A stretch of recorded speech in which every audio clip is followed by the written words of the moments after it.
ఆనందంగా ముందు ఎక్కడి నుంచి వచ్చాము ఎక్కడికి తెలుసుకుని చచ్చిపోతే మనిషిగా పుట్టిన పుట్టిగా వేస్ట్. ఇప్పుడు 84 లక్షల జీవరాశుల్లో అద్భుతమైన జనం మనలాంటి జనం ఏ జీవితం ఉందా? ఒక ఆవుగా పుట్టామనుకోండి ఎప్పుడు అందరూ పోసిన ఎంగిలనే తాగాల్సి వచ్చారు. ఒక మేఘంగా పుట్టామనుకోండి ఎప్పుడు ఆవులు తినవలసి వచ్చేది. ఒక్కొక్కగా పుట్టామనుకోండి లెఫ్ట్ నడుచుకుని వెళ్ళవలసి వచ్చేది. మళ్ళీ విమానాలు ట్రైన్లు లేకపోయింది. మరి ఎంత మంచి జన్మెత్తామంటే దీని వెనక తండ్రిని దేవుడు ఉద్దేశం తెలుసుకుని చచ్చిపోతే ఇంకొకటి చెప్పండి. సింపుల్గా మీకు అసలు చేసిన ప్రతి మనిషికి అర్థం కావాలి. చెప్పు మనిషి అనగా ఆత్మ శరీరము కలిగి సాగుతో రెండు విడిపోతుంది.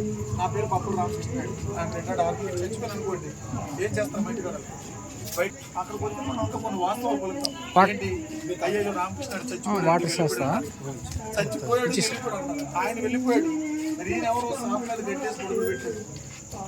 అదే ముక్కు అదే ముక్కులు అదే రూపం మన అందరం తెలిసిన వ్యక్తి మన ముందు ఉంచుకొని నువ్వు చచ్చిపోయావా నువ్వు వెళ్ళిపోయావా అన్నారంటే పోయింది ఎవరు చచ్చింది ఎవరెవరని చెప్తారు ఆలోచించారు.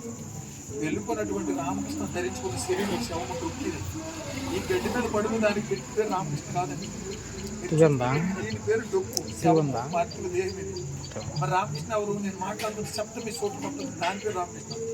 రామకృష్ణనే నేను ఇందులో ఉన్నాను కాబట్టి నాకు నా శరీరానికి నేను వేసుకున్న బట్టలకి ఆ ఒకే పేరు పెట్టిస్తుంది. రామకృష్ణ నేను ఇందులో నుంచి బయటకు వెళ్ళిపోతే దానికి గుర్తించిన పేరేంటి? శవం. ఇప్పుడు ఒక మార్చిలో పెడేస్తారు భూకంపాల్లో తుమ్మలో చచ్చిపోవాలి.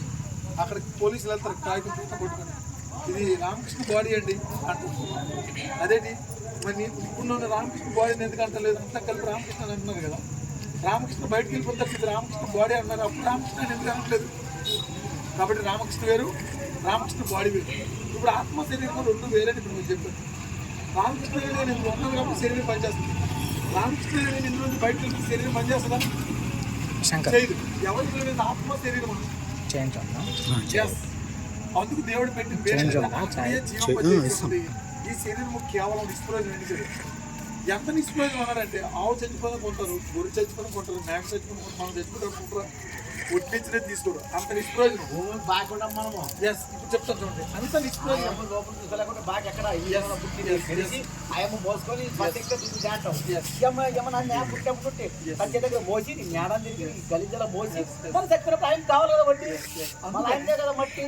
అందుకే శరీరం ఏముంటుందంటే శరీరము ఆత్మీయ జీవింపజేయుచున్నది, శరీరము కేవలం నిష్ప్రయోజనం అని చెప్పి దేవుడు చెప్పాడు. మనిషి చేస్తున్న తప్పు ఏంటంటే నిష్ప్రయోజనమైన శరీరం కోసం ఆలోచిస్తున్నాడు, నిష్ప్రయోజనమైన శరీరం కోసం మాట్లాడుతున్నాడు, నిష్ప్రయోజనమైన శరీరం కోసం పనిచేస్తున్నాడు తప్ప దీనికోసం పని చేయాలి మాట్లాడాలి ఆలోచించాలి. దీనికంటే ఎవరి గురించి ఆలోచించాలి, ఎవరి గురించి మాట్లాడాలి. శాశ్వత కాలం ఉంటే ఆత్మ కోసం మాట్లాడాలి, కానీ ఆత్మ పట్టించుకుంటారు మంచి పూర్తిగా. ఇప్పుడు ఆత్మ శరీరం రెండు వేరే చెప్పాను. శరీరం ఆత్మతో మాట్లాడుతున్నారు మెయిన్ టాపిక్. ఇప్పుడు మనకి ఎప్పటికీ తెలియదు కులాలు మతాలు ఇవన్నీ ఉన్నాయి. సృష్టి ప్రారంభంలో ఒక్క మనిషి ఉన్నాడు. ఆ మనిషిది ఏ కులం అయితే భూమి మీద ఉన్న మనుషులందరూ అదే కులం కదా. ఆ మొట్టమొదటి మనిషిది ఏ దేవుడు అయితే భూమి మీద ఉన్న మనుషులందరూ అదే దేవుడు కదా.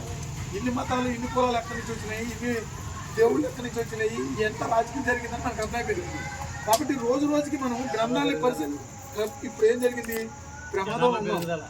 ప్రమాదంలో ఉన్నాం. కాబట్టి ప్రతి క్షణం మనం గ్రంథాలను పరీక్షించుకొని మనమే తెలుసుకునే అవసరం చాలా ఉంది. ఇలా కలిసి కూర్చొని చర్చించుకొని మాట్లాడుకుని ఎవరి దేవుడు తెలియకుండా పోయింది. ఎందుకంటే రాజకీయంగా ఏం చేశారు, అన్ని కులాలు మతాలు విడగొట్టారు మొత్తం ఫుల్గా. కనుక ఇప్పుడు చాలా కష్టపడి పిల్లలు కూర్చొని మాట్లాడుకుంటున్నారు. అందుకే మీతో మాట్లాడొచ్చని అడిగాను. ఇప్పుడు శరీరం ఆత్మ రెండు వేరని చెప్పాను. ఇప్పుడు అసలు పాయింట్ ఇక్కడ కులాలకి మతాలకి అతీతమైనటువంటి పాయింట్ ఏంటంటే ఇప్పుడు చెప్తాను బ్రదర్ వినండి. ఆత్మ శరీరం రెండు వేరని చెప్పాను. శరీరం ఆత్మతో మాట్లాడుతుంది, ఇది మనకు తెలియాలి. నా శరీరం నాతో ఏం మాట్లాడుతుందో మీతో చెబితే ఈ రోజు నుంచి మీ శరీరాలు కూడా మీతో ఏం మాట్లాడుతుందో మీకు తెలిసిపోతుంది. ఇప్పుడు బేసిక్గా ఒకటి ఉంటుంది, అందరికీ తెలిసిందే, చిన్నపిల్లలకి చదువు లేని వాళ్ళకి తెలుసు. బేసిక్ ఏంటి?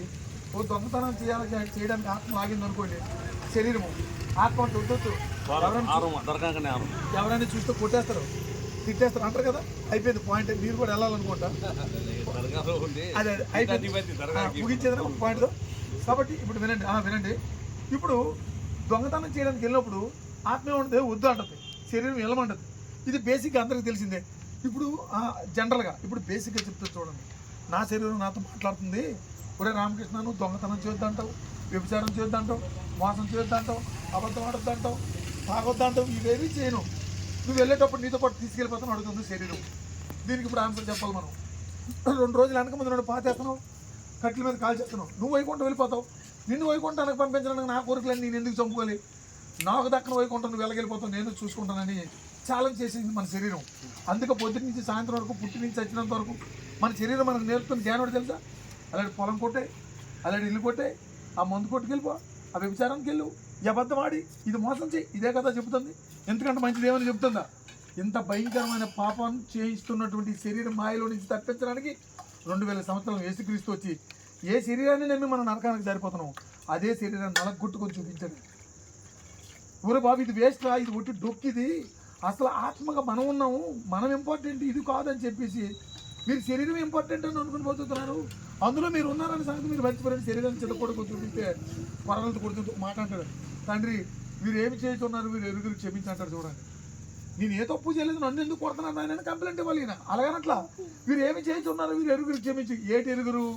నా డొక్కును కొట్టుకుంటున్నారనే సంగతి ఎరుగురు. నేను వేరు, నా డొక్కు 2 వేరు అనే సంగతి తెలియక నన్ను కొట్టేస్తాను అనుకొని, అంటే శరీరమే ఇంపార్టెంట్ అనుకొని, శరీరం నేను అనుకుని మాయలో బతికి, శరీరం అనే మాయలో చచ్చిపోయి నిత్యనారు కనుక ఆత్మలు పంపించేస్తున్నారు. అయ్యో వీరేమి చేస్తున్నారో తెలియదు, క్షమించండి అన్నారండి. అందుకని ఈరోజు ప్రపంచం మానవాళి పాపా నుంచి విమోచించడానికి యేసుక్రీస్తు ఒక్కడే ఎంత త్యాగం చేసినాడు. క్రీస్తు సగం క్రీస్తుపురం అనే తారీఖు ఎందుకు వేస్తున్నామంటే ఆయన చేసిన త్యాగం.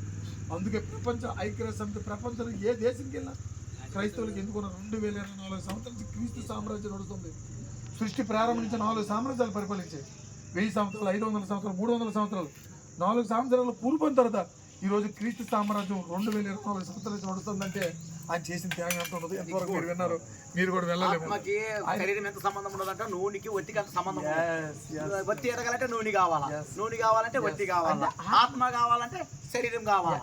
శరీరంతో పని లేదన్నది ఎప్పుడన్నా, శరీరంతో పని ఉంటుంది, ఆత్మకి పని ఉంది.